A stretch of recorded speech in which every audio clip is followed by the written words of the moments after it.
Hello and welcome.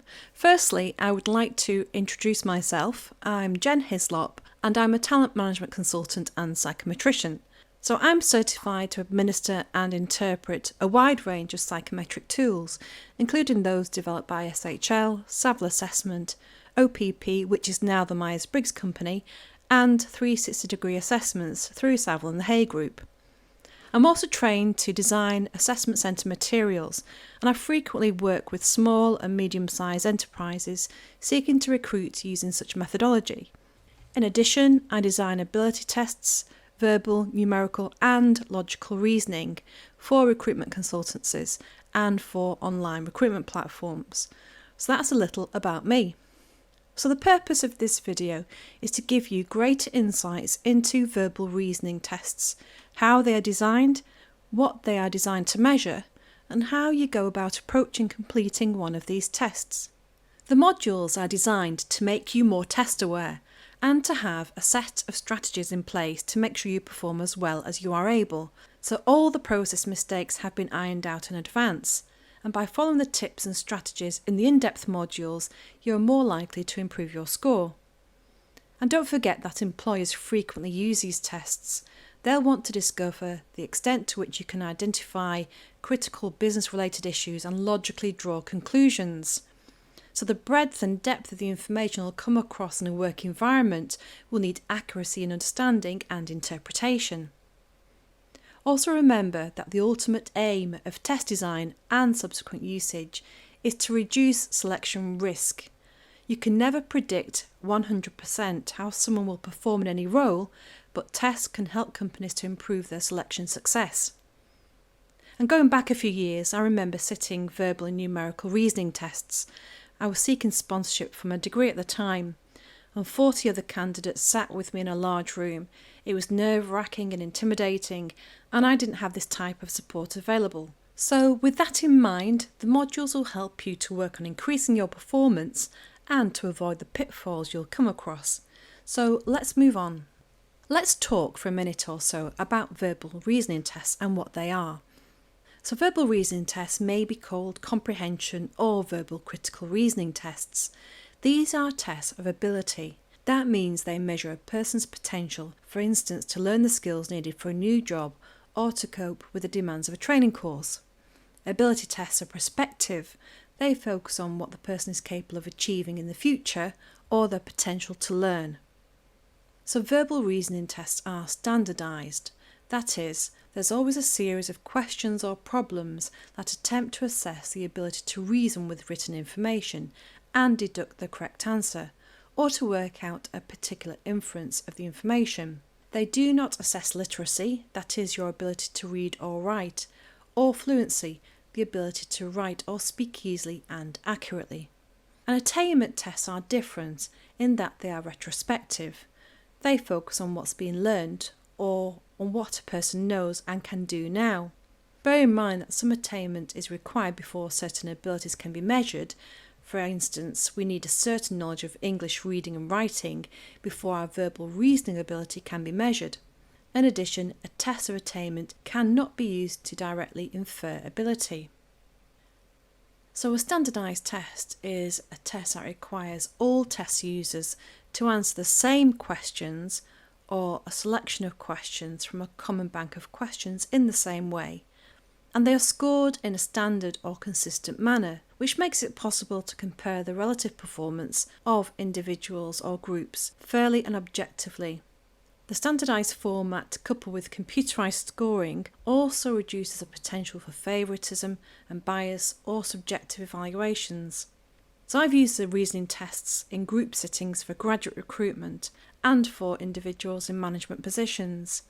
While standardised tests may come in a variety of forms, multiple choice and true-false formats are widely used for large-scale testing situations because computers can score them quickly and consistently. Okay, so let's move on to the next slide. It's so easy to approach any type of test with an element of fear, especially when you're seeking employment and you want to do the best you can. So the key is to understand the common issues that you'll face and work through those so you build confidence for when you sit the test itself. We'll spend much more time on these issues in the in-depth lessons that follow, so completing those will definitely aid your preparation. As a few examples, reading instructions thoroughly is important. This part isn't timed. It doesn't form the test itself, so ensure that you understand what you're being asked to do and how the test will progress. If online, for example, you usually need to click a button to take you to the next set of questions. It isn't an automatic move to the next paragraph. Also, you'll find that managing time and remaining calm is a priority. Many tests are designed so that you don't finish all of the questions, but the key is not to panic when you get close to the end and still continue to work through as thoroughly and methodically as you can. Other issues can involve making assumptions as you take the test, so it's really important to remember not to use any detailed knowledge you may have on the subject discussed in the text. You use the information you're provided. You may also have to make judgments about what the information infers. This is different to making assumptions that don't follow the information. Bear in mind, the answers are there. You just need to work them out quickly and methodically. I'm often asked what reasoning tests are designed to measure. It's a perfectly valid question to ask, so let's look at that now.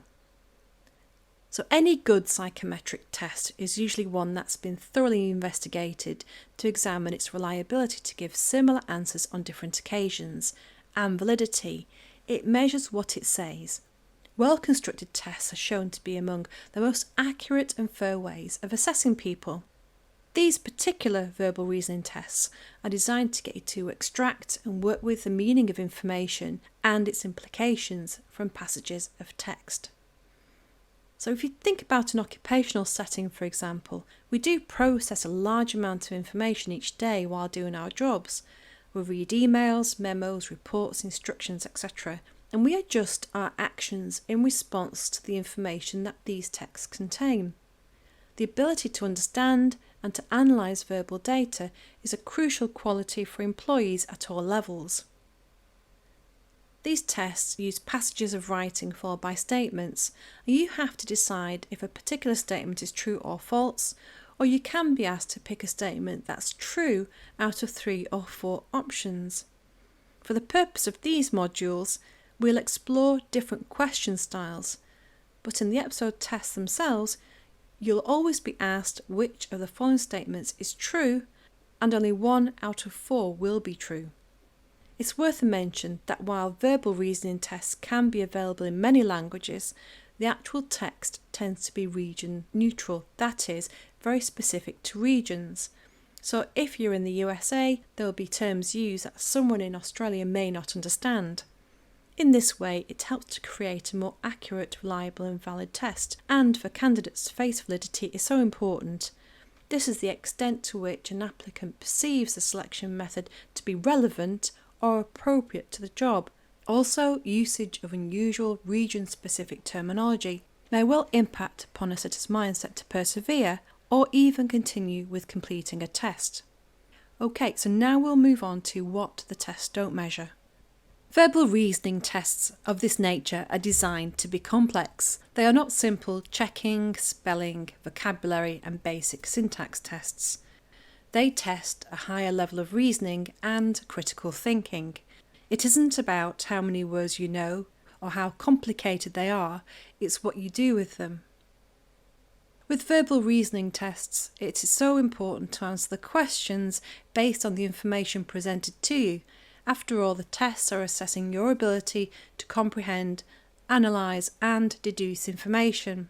They are not designed to test subject knowledge in particular. However, having said that, the passage of text may be taken from any source when designed by the test designer. That means the subjects are diverse, and they can range from general business, medical, technical, to economics, geographical, and historical information. You don't have to be too well read, but reading about subjects that are unfamiliar may help you to feel at ease when that subject matter arises. And finally, the tests purely assess verbal reasoning skills, so any maths will be basic, sums and incidental. With a numerical reasoning test, you can expect to deal with much more complex maths, and that's a different proposition.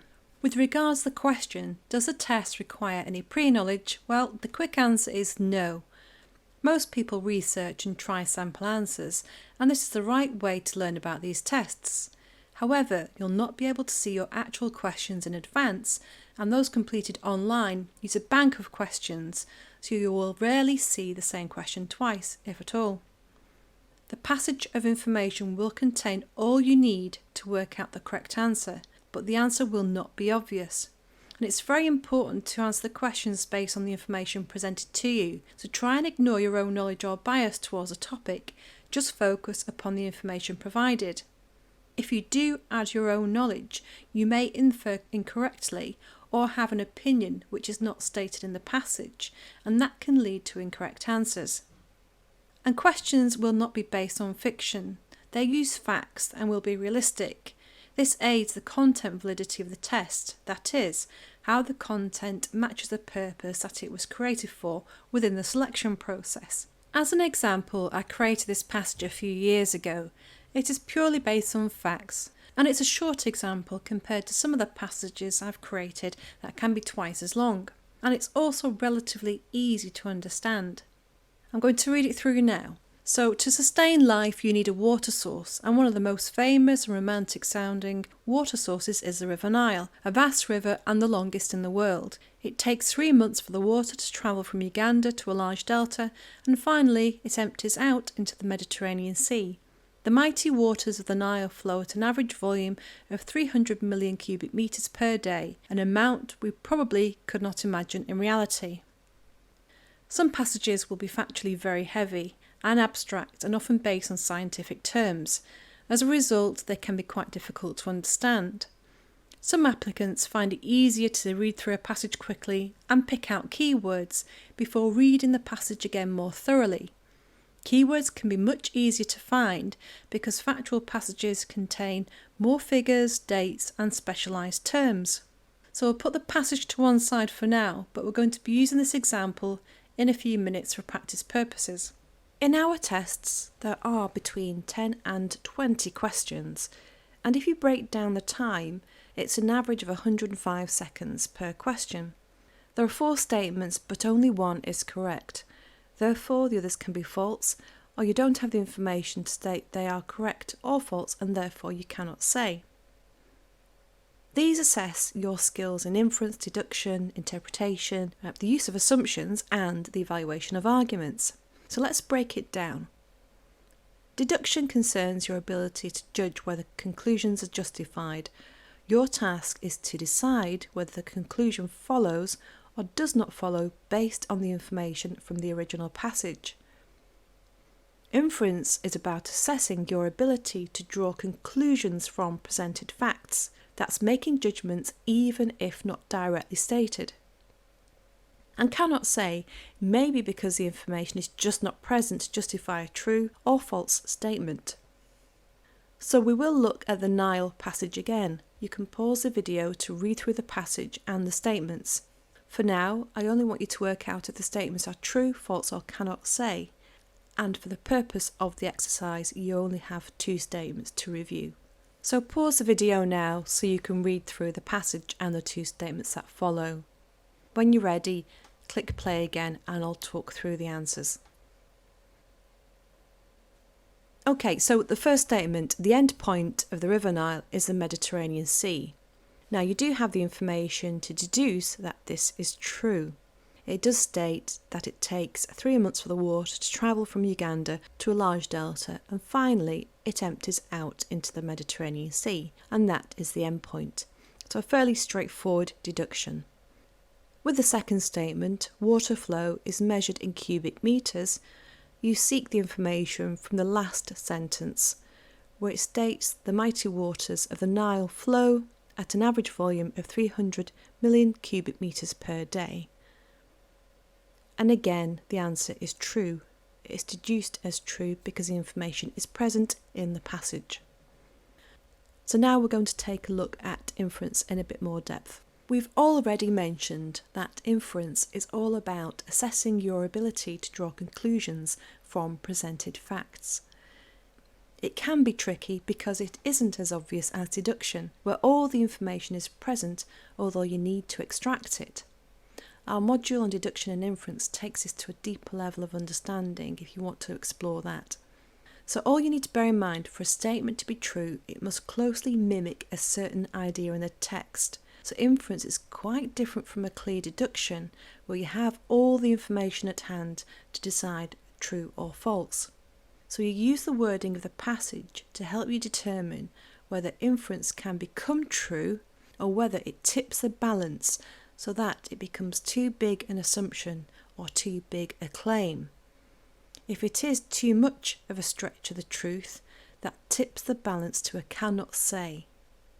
So, as a summary, that means you can infer from the passage information to deduct that a statement is true, even if it's not directly stated.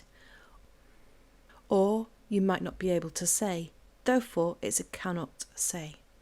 So let's take a look at an example of that. So we have our passage again, so read through the passage, don't forget to pause the video and press play when you're ready to follow the logic behind the statements. Uganda is situated by the Mediterranean Sea. Well, reading through the information, Uganda is mentioned, and it's also mentioned that the Nile empties out into the Mediterranean Sea, but there is no mention of the location of Uganda. Now, for those of you who have geographic knowledge, you may be tempted to state false because it isn't situated by the Mediterranean Sea, but you would not score a point. It's very important to remember that you work with the information given to you. The second statement.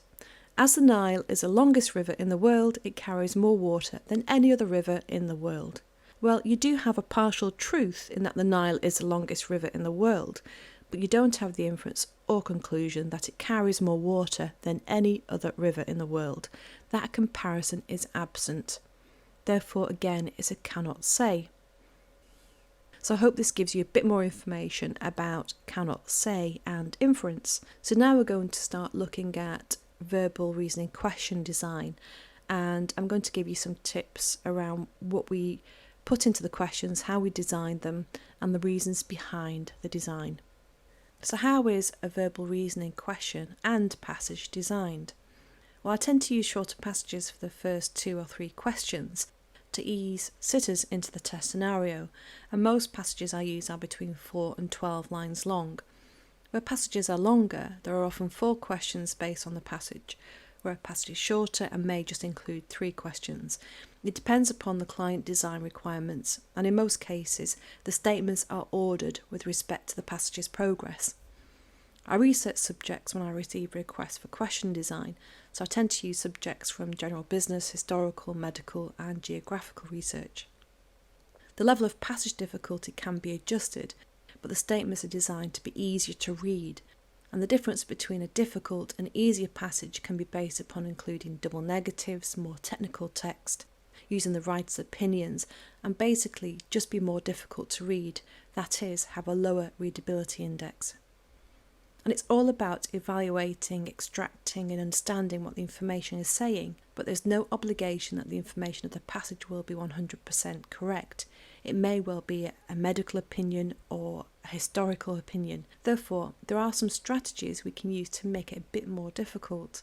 So we're going to take a look at techniques that we use, and these include passage adjustments, insufficient information, partial truths, which we've already just come across, paraphrasing, and extending information too far over specification. And we'll look at these in the next few slides. The first technique we use is passage adjustments, and this is where the passage and statement can have a slightly different adjustment. It changes the interpretation of the answer completely as a result. So if you read very carefully around the keyword, you should avoid the trap of a passage adjustment. And this can be a simple word change. This could be a very simple word change. For example, in a passage, you might see the words paediatric consultants. However, when you get to the statement, it only contains the word consultants. The second technique we use is to provide insufficient information. So you're trying to find all the information in the paragraph, and then you realise it's not there. There isn't enough information contained within the passage to support the statement. And this is one of the examples we've just used in a previous slide. As the Nile is the longest river in the world, it carries more water than any other river in the world, and you don't have the information to be able to state it carries more water, therefore you cannot say. And then you have partial truths. This is where some of the information is true, but not all, rendering the whole statement untrue or cannot say. So I've given you the example of the Nile being the longest river in the world and carrying more water, and that is an example of a partial truth, but you don't have the information to say it carries more water. And here's another example. Perfect Pizza has received glowing reviews in a popular food blog. A blog described the quality standard of the pizza and cited the user-friendly packaging as a big bonus. So if you look at this statement, Perfect Pizza has easy-to-use packaging and is easy to cook quickly. You don't have the information to state it's easy to cook quickly, therefore you cannot say. With paraphrasing, statements may paraphrase information in the passage, and therefore it might follow that you have to read the whole passage to be able to paraphrase the information. So in this example, you'll see the proponents of flat earth theory argued that the sun, moon, stars, comets and meteors of every kind were all within a distance of a few thousand miles from the sea level of the earth. There was no orbit and the moon was self-luminous. Any objects other than earth were minor and planets did not exist. Flat earthers were in agreement. There was no logical reason or pretext for concluding that there were Flat earthers were in agreement. There was no logical reason or pretext for concluding that the world was globular. So if you read the statement, you can see it's true.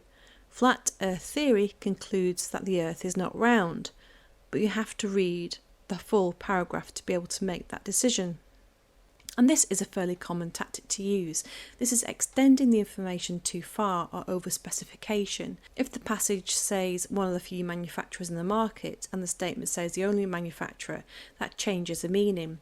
You have to look for extreme words that refer to exclusion, inclusion, prohibition and negation. So be alert.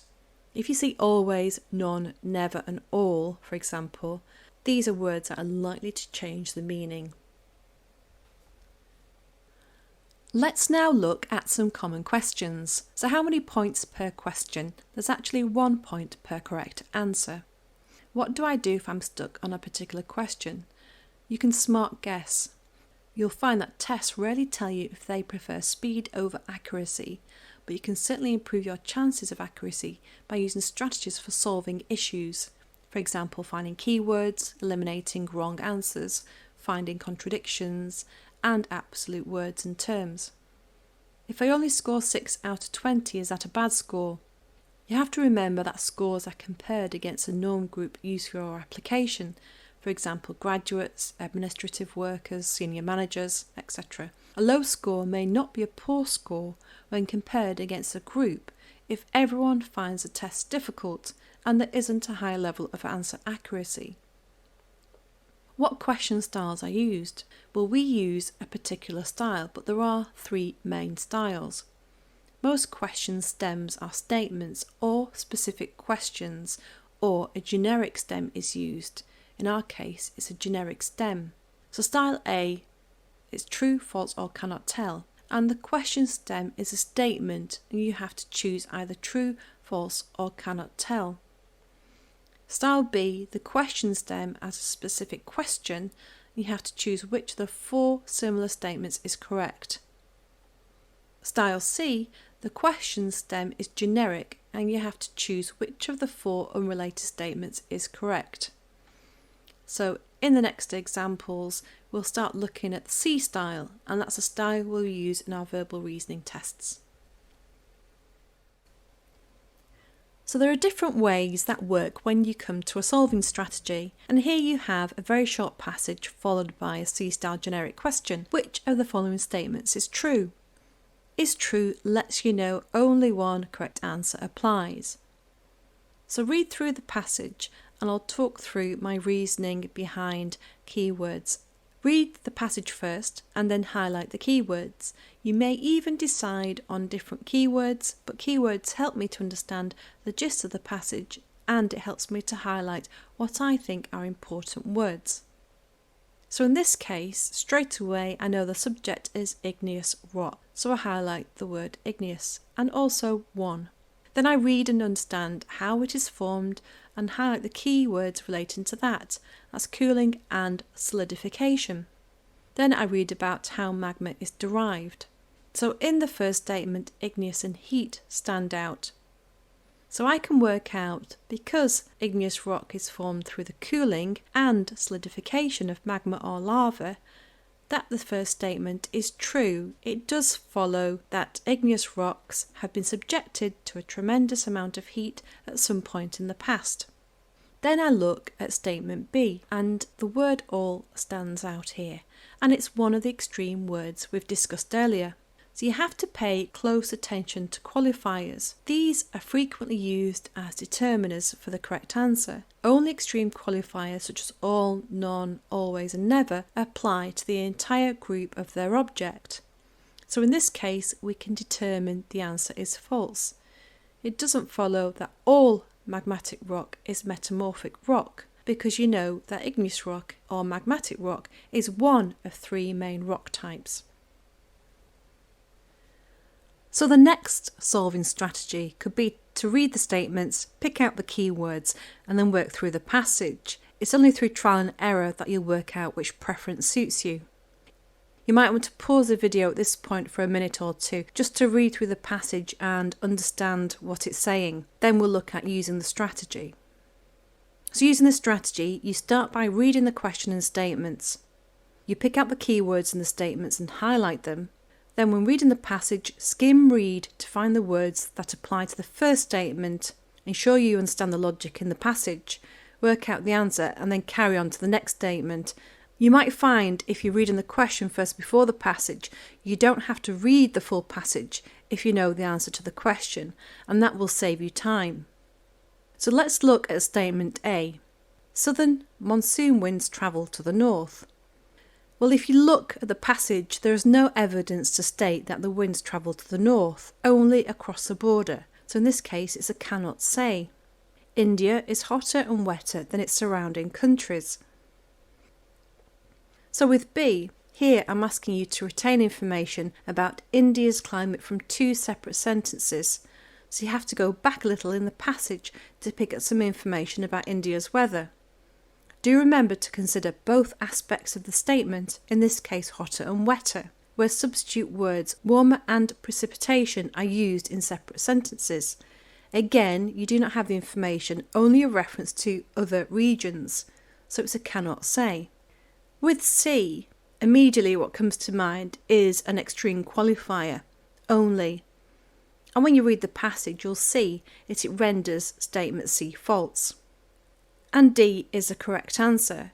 Erosion is clearly stated as a reason for a reduction in mountain height. It does not state the only reason or the reason. There are no extreme words used here. Here are some tips around timing and focus. Initially, just aim to practice questions and to adapt the theories you now know. Timing is not essential to begin with. Just focus upon applying the correct theories. When you try timed examples, you can start to see where time is wasted, and then you can work on improving your time management. With technical text, read the whole sentence, pick up on any design strategies that will test you, extract and work with the information provided. Don't forget these passages of text are deliberately written in complex and sometimes convoluted language. Small assumptions can catch you out. So ensure you understand what's being said and not being said before you answer. It can be a fine line between a true and cannot say, so do bear that in mind. Repetitive words are there to distract you. It means there is something you need to be alerted to, such as a passage adjustment or a partial truth. Try and work this out quickly. And don't forget that certain questions will be harder. You may need twice the time needed when comparing response times to easier questions. Not all questions are of the same difficulty, and there will be a mix. As a suggestion, if you don't read complex articles, start to read Forbes articles, The Economist and broadsheet papers for practice, and also research papers you can easily find online. Speed read quality articles and select paragraphs and see if you can summarise the key points. That will help you to paraphrase information and to seek out keywords. In a test situation, you need to invest extra time if you are stuck. With an average of 105 seconds per question, you need to be close to an answer after 75 seconds. If you have eliminated 2 out of the 4 options by the 75-second mark, you have done most of the work, so it is definitely worth spending an extra 20 seconds to get to the right answer. Only second guess if you really do not know. You'll find you'll start to build a rhythm during practice, and it will become easier to spot how to tackle each of the passages. Practice also helps build confidence and helps to develop focus skills and concentration levels during the test. On the test day, read a few difficult passages to tune into the right mindset. Just before the test, remind yourself you've done what you can to practice. Now is a time to put this into practice. You don't need a timer, as a timer is built into the system. Use pen and paper if required to jot notes, but you won't have much time to do that. Remember that only practice will help you to refine your techniques. You'll always get a passage to read followed by statements, with only one statement being true. That is how these particular tests are set up. And it's vital to read the test instructions thoroughly so you don't miss out on any vital information, and double check what is being asked of you. Don't forget to suspend your own knowledge of the subject in hand, even if you think or know the information not to be true. Purely look at the information contained in the passage. You're either going to deduce or infer from that. If you mark a question for review, still include your best guess. You may not have the time to review. Finally, if you have still 2 questions left within the last minute, ensure you answer both, even if you have to smart guess the last one. So I hope this module has helped you to prepare for your test. We do have further modules that take a much deeper dive into the subjects we have covered here, with more examples, so ensure you take a look and sign up. Good luck with practice, and I wish you every success.